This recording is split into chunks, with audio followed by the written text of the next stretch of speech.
ഓം നമോ ഭഗവതേ വാസുദേവായ. ഓം പാർത്ഥായ പ്രതിബോധിതാം ഭഗവതാ നാരായണേന സ്വയം തേന കൃതിതാം പുരാണമുനിനാം മധ്യേന ഭാരതം അദ്വൈതാമൃതവർഷിണീം ഭഗവതീം അഷ്ടാദശാധ്യായിനീം അംബ രാമനുസന്ദദാമി ഭഗവദ്ഗീതേ ഭവദ്വേഷിണീം.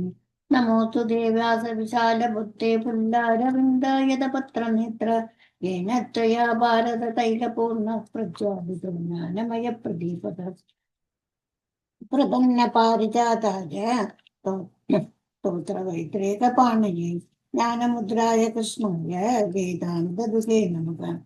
सर्वोपनिषदो गावो दोग्धा गोपालनन्दनः पार्थो वत्ससुधीर्भोक्ता दुःखं वेदान्तमवधम् वसुदेवसुतं देवं तं च कर्णूरमर्दनम् देवकी परमानन्दं कृष्णं वन्दे जगद्गुरुम् भीष्मद्रोणतडाजयद्रतजला कान्तारनीलोत्पला शल्यग्राहवती कृपेण भगिनीं कर्णेन वेलाकुटाम् अश्वत्थामपि कर्णघोरमकरा दुर्योधनावर्तिनीं स्तोत्रेणागलु पाण्डवैरनमदे कैवर्तककेशवा पाराशर्यवचः सरोजममलं चेदार्थगन्धोत्कटं नानाख्यानककेसरं हरिकथा सम्बोधना बोधितम् लोके सज्जन षट्पदैरहरः वेपीयमानं मुदा भूयात् भारतपङ्कजं कलिमलप्रदं सिंहश्रेयसे मोहं करोति वाचालं पाङ्गुं लङ्घयते गिरिं यत्कृपातमकं वन्दे परमार्थमाधवम् यं ब्रह्मा वरुणेन्द्र रुद्रमरुदस्तुन्वन्ति दिव्यैस्तवैः वेदै साङ्गपदक्रमोपनिषदे गायन्ति यं सामगाः ध्यानावस्थित तत्कितेन मनसा पश्यन्ति यं योगिनो यस्यान्तं न विदुःसुरासुरगणा देवाय तस्मै नमः। हरिः ओम श्री गुरुभ्यो नमः। श्रीकृष्णाय नमः।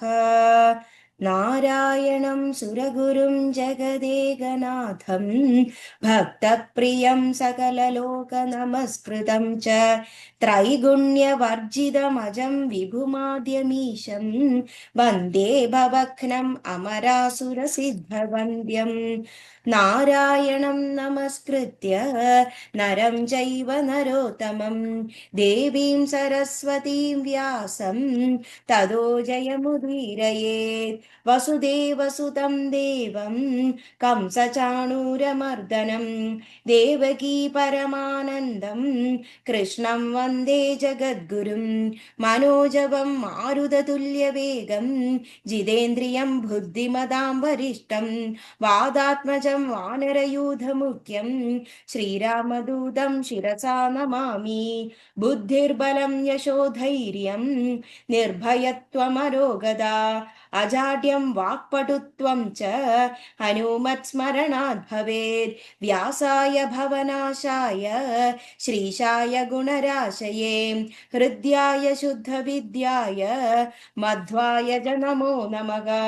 पूज्याय राघवेन्द्राय सत्यधर्ममरदाय च भजतां कल्पवृक्षाय नमतां कामधेनवे दुर्वादिध्वां तरवये वैष्णवेदीवरेन्दवे श्रीराघवेन्द्र गुरवे नमोऽत्यन्तदयाळवे। श्रीकृष्णपूजार्पितचित्तवृत्तिं विरक्तचूडामणिमिन्दुशान्तम् अनन्तसद्भक्तप्रियं ममापि सुगुणेन्द्रतीर्थं परमाश्रितोऽहम्। ॐ श्री परमात्मने नमः। अध सप्तमोऽध्यायः ज्ञानविज्ञानयोगः।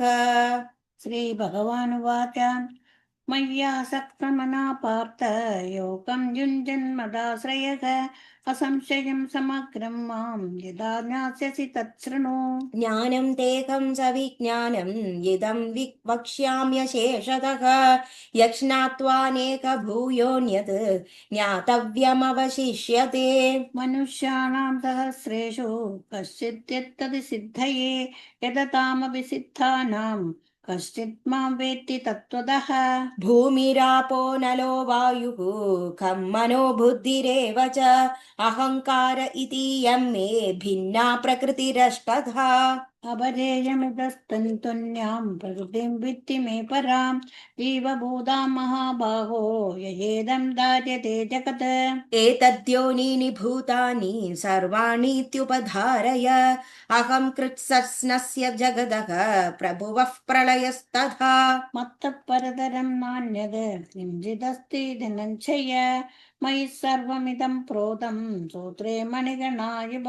रसोऽहमप्सु कौन्तेय प्रभास्मि शशिसूरयोः प्रणवः सर्ववेदेषु शब्दः खे पौरुषं सृषु पुण्यो पृथिव्यां च तेजश्चास्मि विभावसौ जीवनं सर्वभूतेषु तपश्चास्मि तपस्विषु। बीजं मां सर्वभूतानां विद्धि पार्थ सनातनं बुद्धिर्बुद्धिमतामस्मि तेजस्तेजस्विनामहम् बलं बलवतां चाहं कामरागविवर्जितं धर्माविदितो भूतेषु कामोऽस्मि भरतर्षभः।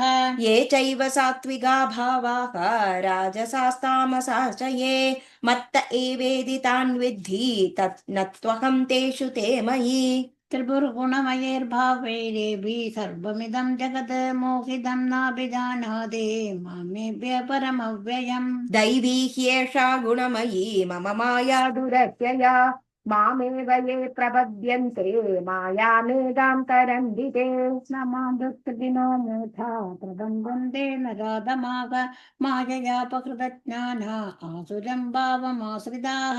चतुर्विधा भजन्ते मां जनाः सुकृतिनोऽर्जुन आर्तो जिज्ञासुरर्थार्थी ज्ञानी च भरतर्षभ तेषां ज्ञाने नित्ययुक्त एकभक्तिर्विशिष्यते प्रियोगी ज्ञानिनोत्यर्थम् अहं स च मम प्रियः। उदाराः सर्व एवैते ज्ञानीतात्मैव मे मतम् आस्तिदः स हि युक्तात्मा मामेवानुत्तमां गतिम् बहूनां जन्मनां वन्दे ज्ञानवान् मां प्रपद्यते वासुदेव सर्वमिति स महात्मा सुदुर्लभः। कामैस्तैर्हृतज्ञानाः प्रपद्यन्ते नेदेवताः तं तं नियममास्थाय प्रकृत्या नियता स्वया यो यां ननं भक्तः श्रद्धयार्चितुमिच्छति तस्य तस्याचलं श्रद्धां तामेव विददाम्यहम्।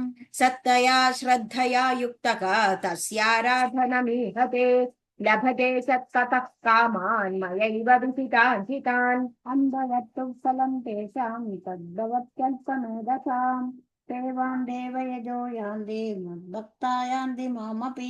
अव्यक्तं व्यक्तिमापन्नं मन्यन्ते माम बुद्धयः परं भावमजानन्तः ममाव्ययमनुत्तमम् नाहं प्रकाश सर्वस्य योगमाया समावृतः मूढोऽयं नाभिजानाति लोको मामज्जमव्ययम्।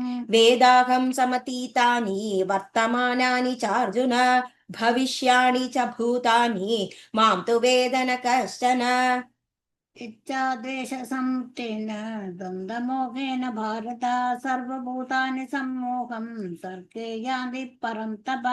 येषां त्वन्दगदं पापं जनानां पुण्यकर्मणां ते द्वन्द्वमोहि निर्मुक्ताः भजन्ते मां दृढव्रताः मरणमोक्षाय माश्रित्य यतन्ति ये ते ब्रह्म तद्विदु कृष्ण मध्यात्मं कर्म चाखिलम्। साधिभूताधिदैवं मां साधियत्नं च ये विदुः प्रयाणकालेऽपि च मां ते विदुर्युक्तचेतसः इति श्रीमद्भगवद्गीतासु उपनिषत्सु ब्रह्मविद्यायां योगशास्त्रे श्रीकृष्णार्जुनसंवादे ज्ञानविज्ञानयोगो नाम सप्तमोऽध्यायः समाप्तः।